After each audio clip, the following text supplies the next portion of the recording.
deliver papunta sa bahay nila Pangulong Bongbong Marcos at Speaker Martin Romualdez mag-insert o magpasok ng 100 billion worth of projects sa BICAM. Sana po ay hindi nila ako mapatay bago ko mailabas ang lahat. Ginawa ko lang ang utos sa akin, pero ngayon, handa na akong harapin ang lahat. Ginagamit ng administrasyon ang buong resources ng bansa para tumahimik ako. That he will shoot me if I will talk. Gagamitin ako bilang panakipbutas sa kanilang kampanya laban sa korupsyon. Hindi na ako mananahimik, ilalabas ko ang lahat ng katotohanan. May resibo, may ebidensya, at may pangalan. Para sa bawat Pilipino, alam ko na buo ang galit ninyo sa akin ngayon. Nauunawaan ko rin kung bakit, lalo na at malaki ang halagang nakataya. Pero bago kayo humusga, hayaan ninyong ipaliwanag ko ang buong katotohanan. Matagal akong hindi nagsalita dahil may direktang utos sa akin. Huwag nang bumalik ng Pilipinas at manahimik na lamang. Umalis ako noong July 19, 2025 para sa aking medical check-up. Nakaplanong bumalik pagkatapos ng SONA ni Pangulo. Pero habang papauwi na ako, tinawagan ako ni dating Speaker Martin Romualdez at sinabihan, "Stay out of the country. You will be well taken care of as instructed by the President."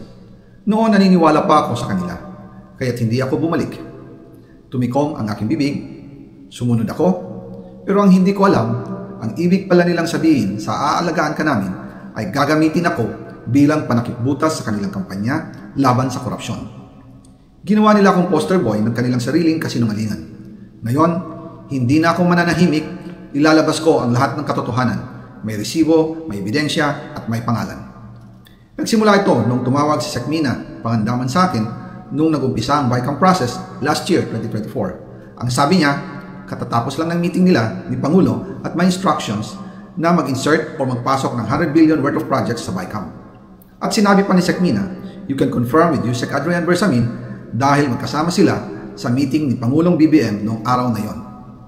Tinawagan ko po agad si Yusek Adrian Bersamin at tinanong ko kung may instruction na ba ang Pangulo na magpasok ng 100 billion during their meeting. Ang sabi niya ay totoo nga po. Right after our conversation, tinawagan ko po si dating Speaker Martin Romualdez at nireport ko ang instructions ng Presidente to insert the 100 billion projects. At sinabi niya sa akin, what the President wants, he gets. After ng ilang araw, nag-set po ng meeting si Sekmina Pangandaman at Yusek Adrian Bersamin sa amin ni dating Speaker Martin Romualdez sa Aguado Building in front of Gate 4 ng Malacanang at nandun din po si Yusek Jojo Cadiz. During the meeting, binigay po ni Yusek Adrian Bersamin ang listahan na worth 100 billion. Tinanong ko po si Yusek Adrian kung saan galing ang listahan.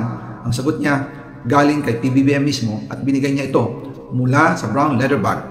Nung sinabi po ni Yusek Adrian Bersamin, yung brown leather bag, naalala ko noong nasa Singapore kami right after the elections of May 2022 sa Hilton Hotel, kami ni dating Speaker Martin at PBBM habang pauwi at pabalik ng Pilipinas, hinabol ng PSG ang brown leather bag at ang sabi ni PBBM, maiwan na lahat, wag lang ang brown leather bag.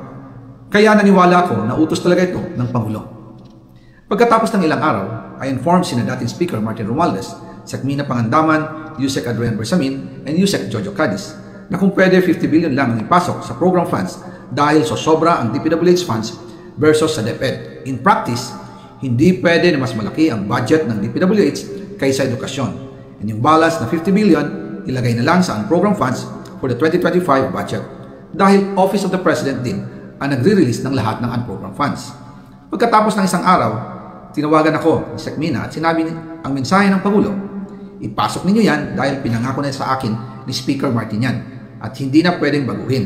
Kumbaga, ang utos ng hari hindi pwedeng mabalik. Again, I informed the Speaker and asked clearance about the instructions ng Pangulo at ang sabi niya, wala tayong magagawa. Kaya po nagtataka ako kung bakit sinasabi ni Pangulo na hindi niya makilala ang budget. Samantalang lahat na binawas at dinagdag sa mga ahensya ng gobyerno ay humihingi ng approval sa kanya si Sekmina Pangandaman.